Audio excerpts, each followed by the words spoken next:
And that right there is a nice tractor. Anyways, welcome back to Big Dan's Airguns review channel. Today we're going back to PCPs and we're taking a look at the rather fetching looking Kuzey K600. As always, we're going to be looking at the rifle's features, going over the handling, putting her through the chronograph, seeing what numbers she gives us, and on top of that, obviously we're going to set some targets up and have a bit of fun. So, enough of the intro, let's move on to features and see just what you get for your money. As always, we start off at the rear of the rifle. You can see we do have a rather nicely finished recoil pad back here. It is nice and soft on the Kuzey as well. In fact, even, it's hard to really show on camera, but you're probably not getting any of that, but that's really nice and squishy, which I'm quite a big fan of. We've got the adjustable cheek piece, as you can see here, which is raised slightly. Moving slightly further along, we've got a really nice bit of stippling in the grip and in the forestock there, you can see. We have a two-stage adjustable trigger. I'm also quite pleased to announce that is a metal trigger and metal trigger guard, which is always nice. And as we come up, you can see the side lever action and the rail for fitting your scopes and such like that. One thing I will mention, apologies if you can hear an echo. We are, as you can tell, inside the barn. I've had to move into a different location of the barn because it's full up of tractor tyres where we usually go. I'm telling you, the guy that owns the farm, my uncle, is trying his hardest to move me out, I think. I think a message is being given. As we move slightly further along, you also have the air cylinder. This is not a regulated gun, so the numbers could be interesting when we get to the chronograph section. And you have got this really nice full-length shroud covering up the barrel and half-inch UNF thread out the end of the barrel, you can see there. A couple of things I'm also happy and not particularly happy to talk about. Number one, obviously you get your two mags as standard, which is great, but what I'm happy about, what I'm going to mention, is you do get a really nice case with the rifle, if you can see that in the background there. In fact, if you can see it, you'll see there's a handle on one end and there's even wheels in the other, which is fantastic. This case, I'm also very pleased to announce that unlike some of the older Turkish cases, you can get the rifle in with a scope. And yes, I know how silly that sounds. Such as some of the Crowls, for instance, they give you the case, but you can't get the gun in there with a scope. I 100% agree. It's a silly move, but they have fixed it with the Kuzey. That is a really nice case, and she is all foam lined and things like that. One thing I'm going to mention, which is slightly irksome, if I'm honest, is once again, they have gone with, if you can see it, there's a hole in the stock there. I hope you can see that, and you can see it's got a built-in fill probe. Now usually that's a great thing. The only unfortunate thing is they've done the typical Turkish thing and they've made it the wrong size for most adapters to plug on there. So you have to use a little brass plug that comes with it. So your quick fill probe is no longer a quick fill probe. So good stuff. Also maybe a couple of little annoying things that fingers crossed Kuzey can fix in the future. But overall, it is a really fetching looking gun. And what I would also mention, which is definitely worth mentioning, have a look at the quality of the finish on that action. It might be a little smeary, it is hot today, and obviously I've had my greasy little grubby mitts all over it, but look at the shroud and such and the air cylinder as well. It's glossy and it really makes the gun look $1 million.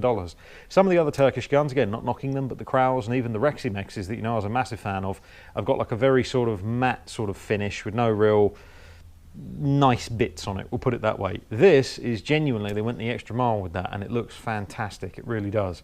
But that's it for features, so let's move on to handling now and see what we think.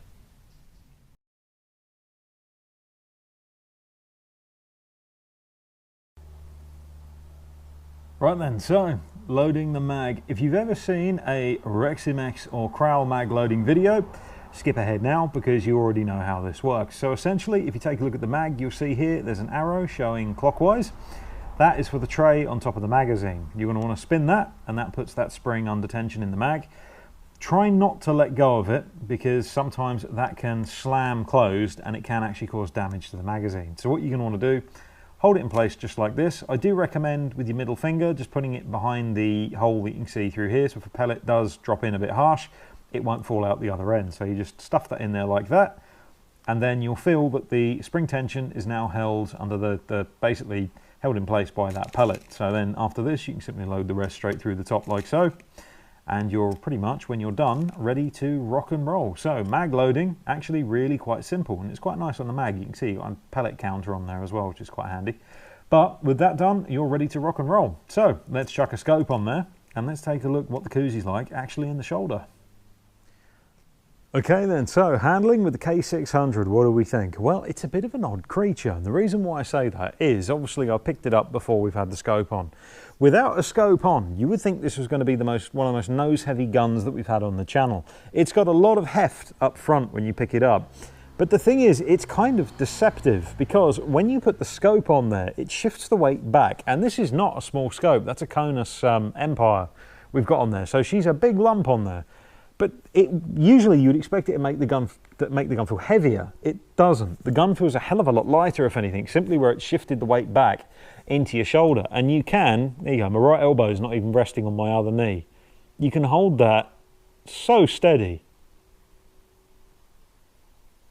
I was focusing then just on, there's a tiny little patch on the barn roof I'm looking at across me, probably about 25, 30 yards away. And I was keeping that dot in that crosshair just dead centered pretty much on that.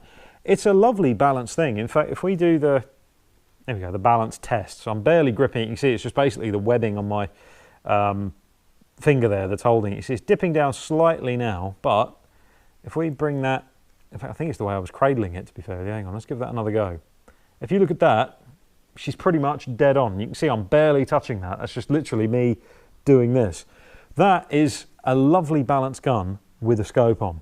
Now, not everything is perfect, however. For instance, the safety, I am not a big fan of at all. I've got to pick on that because I've done the same with the Artemis M16, and also the day that we do get an S410 on this channel, I'll do the exact same with that as well. I don't like these trigger push button type safeties. I think they're awkward to use. I don't really like the placement on them. A little basic toggle in front of the trigger blade, or something even back here you can click pop and simply use like that, very similar to the Rotex and some of the spring guns, the Cometas and such along those lines. Vastly superior safety system than this on here, and again, it's nothing that would turn you off buying the gun, I'm sure, but it's just a little thing that could have been that little bit better. That said, where they have impressed me, and the only thing is I can't show you this because of the awkward angle of the camera and such like that, and we should have mentioned it on the Reximex video, but like an idiot, I forgot. I'll put my hands up to that one, but then you should know what I'm like by now, and you're every bit as responsible as I am. The pellet probe housing on this gun is perfect. It's genuine. This is a 177, and it is sized for a 177 pellet probe. Some guns make the awkward mistake, and it's simply, I'm sure, just for ease of manufacture and standardization. They'll make the pellet probe housing, say, 2.5 caliber sized, but you still have a little 177 caliber probe going through. So what that opens you up for is you open that side lever, and without thinking about it, you tilt the rifle back. We all do it. And a pellet plops straight back into here. So then all of a sudden you'll notice you didn't shoot a shot, and your gun starts jamming up and all sorts of nasties happen. The Reximex Pretensis does it. I think some of the Artemis guns we looked at, they were the exact same. It's not just those. I believe there's also, off memory, is there a day state or a couple of day states that are very similar? So it's not just the cheap gear either. This does not have that problem. The 177 pellet housing, probe housing, is the 177 size, the exact size. So very well thought out in that regard. The other thing I'm going to mention is, of course, the trigger. So let's whack this back. Oh, that is nice to cock. Right, let's put a new one in. So we've got mag in there. Nice and easy and smooth to load. Side lever is lovely and smooth to close as well. There's no effort really required there at all. These are RWS Superfields as well, and although they're an absolutely amazing pellet, the skirt on them is very solid. So if there's any pellet you're going to see it go clunk with, it's these. Sometimes if you've got an action that's maybe not quite as refined as this one, it can really crunch when you're trying to close it, and then your shot's going all over the place. With that though, that was smooth as silk. So let's have a go now at the trigger. So let's take aim now. There's a piece of wood. It's not zeroed, so I don't know why I'm aiming. A little bit of creep there that time. The trigger to me, let's just give that one more go though before I say anything. Let's try another one.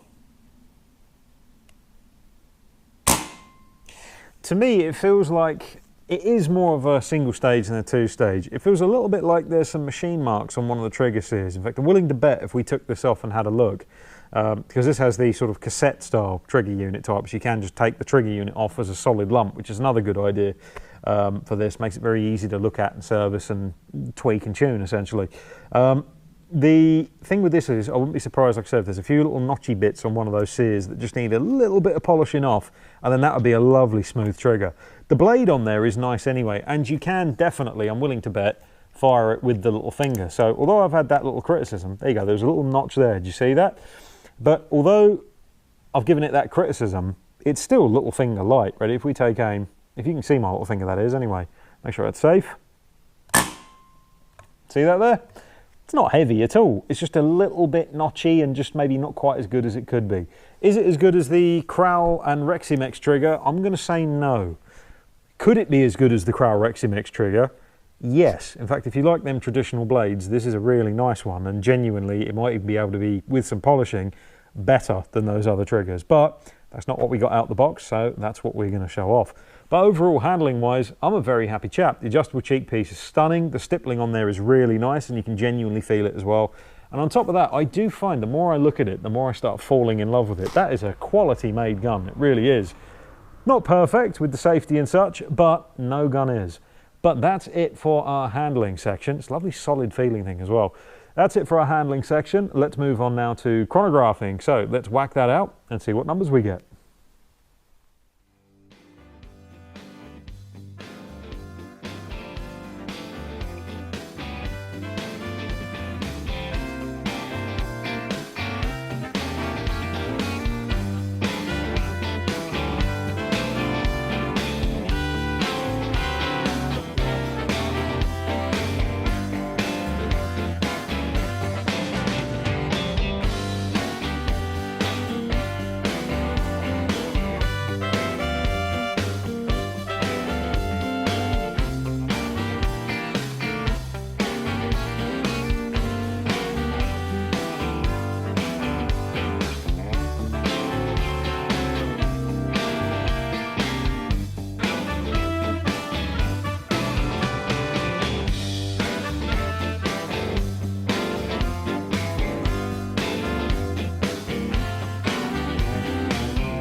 Right, so that's the boring numbers bit out of the way. Next up, we're moving on to accuracy testing. For now, we've set the target up at 27-ish yards, if you can see it just down there.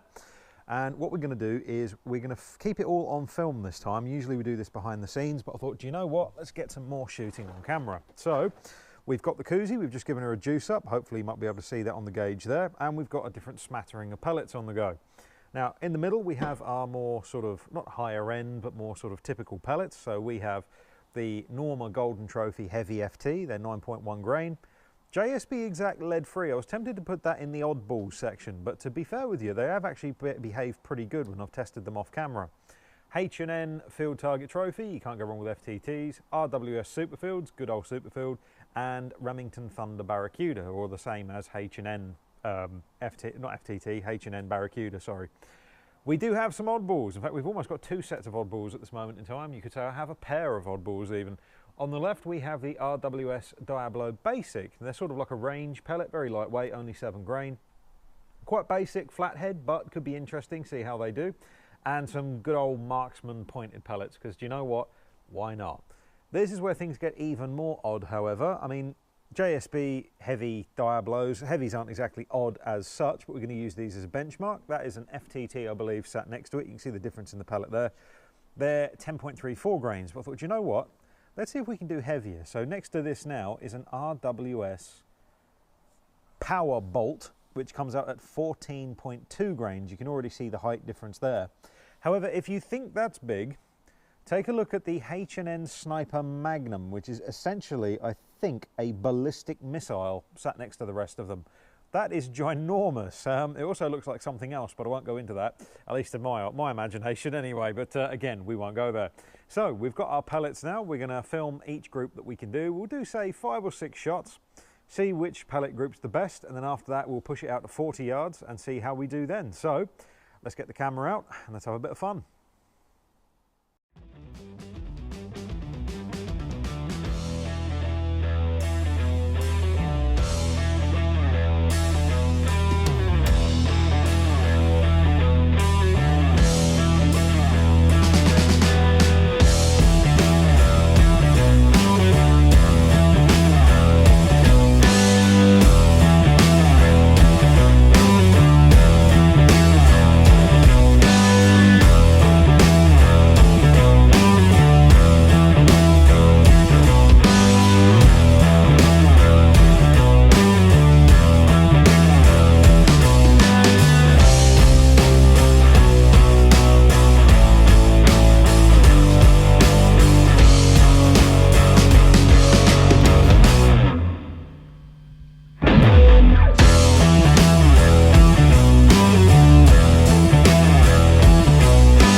Okay, so our accuracy testing is over and done with. We had some pretty amazing groups, we had some mediocre groups, and 2 absolute stinkers. Let's start with these first. So, the RWS Powerbolt, interesting pellet, very, very heavy, 14.2 grain for a 177. She's up there, she's heavier than some 22s.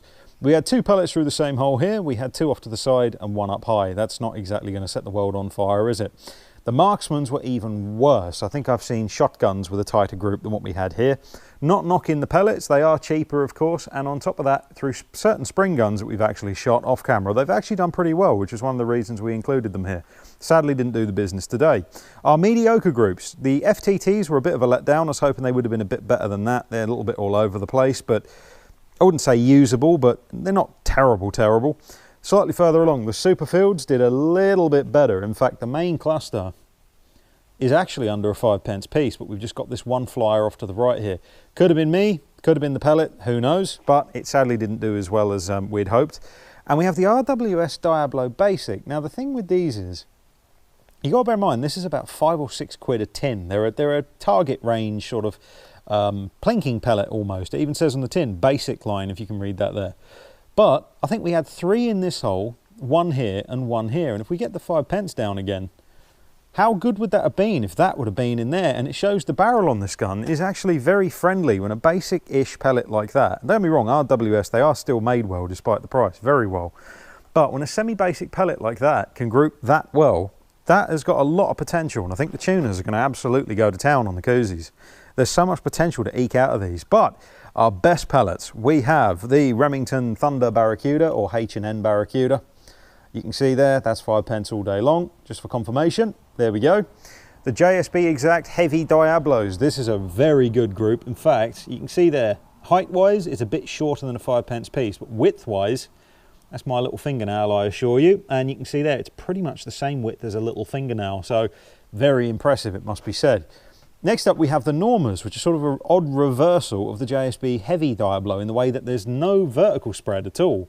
It's just horizontal. Again, I mean, little finger there, horizontally, might actually be smaller than my, vertically, sorry, might even be smaller than my little finger.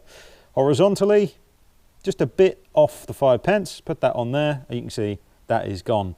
JSB Exact lead frees. Now these were a bit of a surprise, and I think in one of my last videos I said these actually might catch you off guard if you give them a try. Yes, they're expensive, and yes, lead frees are, nobody really likes them at the moment, do they? Let's be honest, especially in Europe here or in the UK. But we've got, I believe, 3 pellets here and maybe 2 there. And bear in mind, just to reiterate, how wobbly this table is. Ready? Watch this. You can hear the pellets still sliding around. Yeah, it's a bloody good group. So we'll put that there. 5p, easy peasy. And finally, I almost have an apology to give because we was almost having a little giggle at these before, especially for a sub 12 feet-pound air gun. But the Sniper Magnum, 5p piece all day long. You sit there proud and tall, my little friend. You have every right to be cocky. But that is the accuracy testing done at 30 yards. And I think it's one of the most pellet-friendly barrels that we've had on this review channel so far, because we've actually got 5 to test at 40 yards. And I'll put it this way, there's no way we're going to skimp out on this. We are going to be testing all 5. So this might be a longer video, and I do apologise about that. But we're going to set the target up at our 40-yard mark, and we're going to see which one comes out on top. So we're going to do a bit of zeroing off camera, get our juice back up again, and see who comes out as the king of the K600. Okay, so accuracy testing time. As you can probably tell, it is a different day today, a bit more overcast. The wind, although calm at the minute, hopefully it will stay this way. It has been giving us the occasional little gust off camera, but we'll see what happens with that. We have loosely re-zeroed the rifle, so we should at least be hitting card at the 40-yard mark now. And we're going to try the 5 tins of pellets that did best in our 25 or 30-ish yards accuracy testing that we did earlier.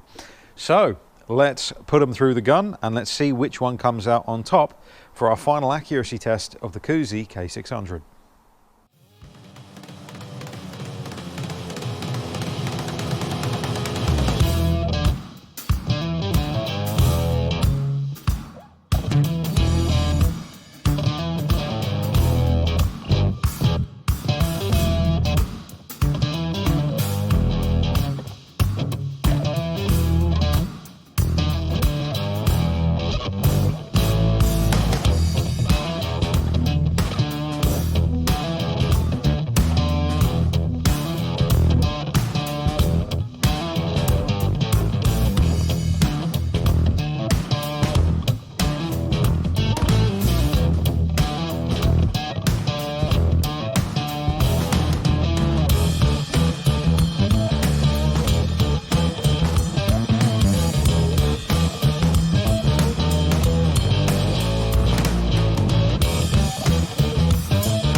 That's accuracy testing over and done with. Let's see how we did at 40 yards.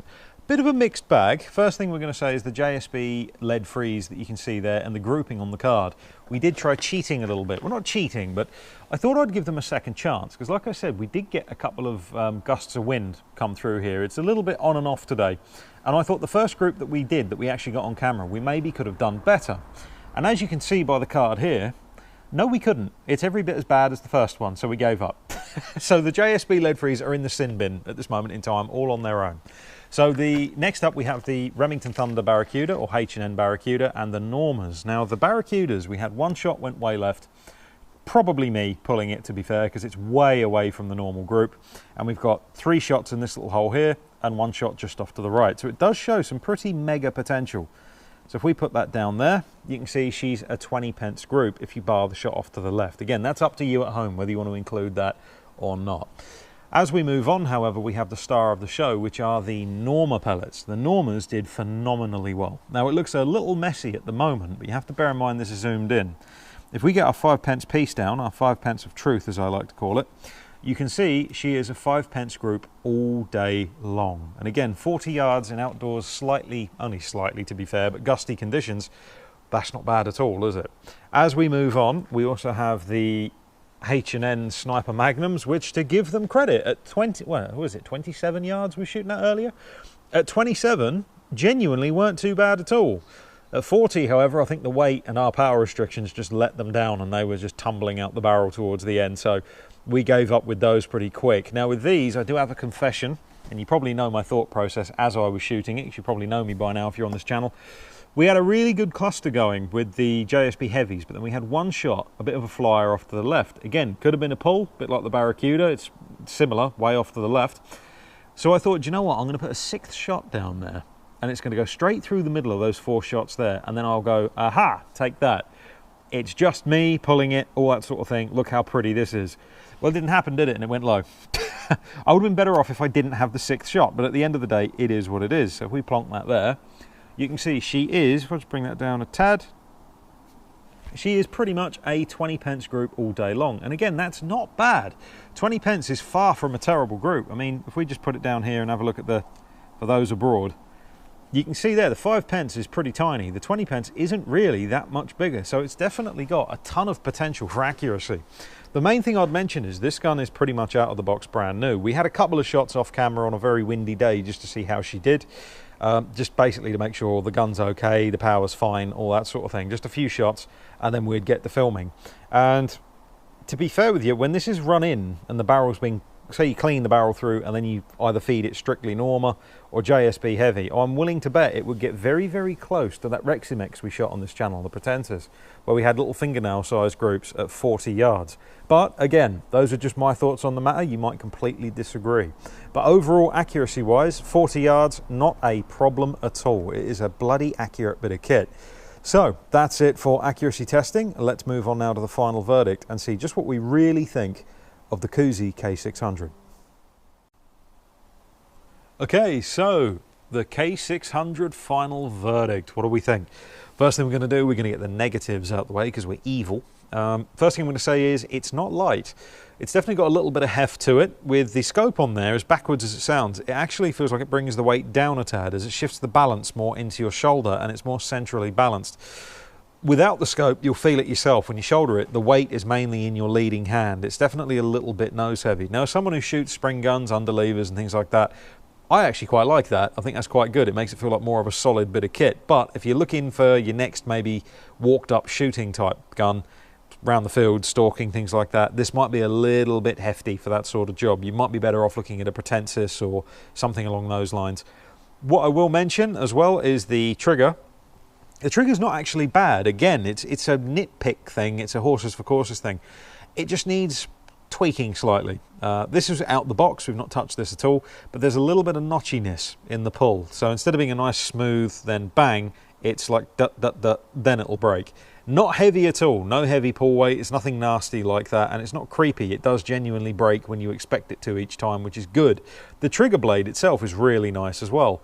but it just needs that little bit, that trigger sear, maybe polishing just a little bit. Guys at Kuzey, if you're watching this, crack onto that with the next batch that you send to the UK or around the world, please, because you've got a really good trigger unit in there that's trying to break out. You can see the materials and the quality it's made of there.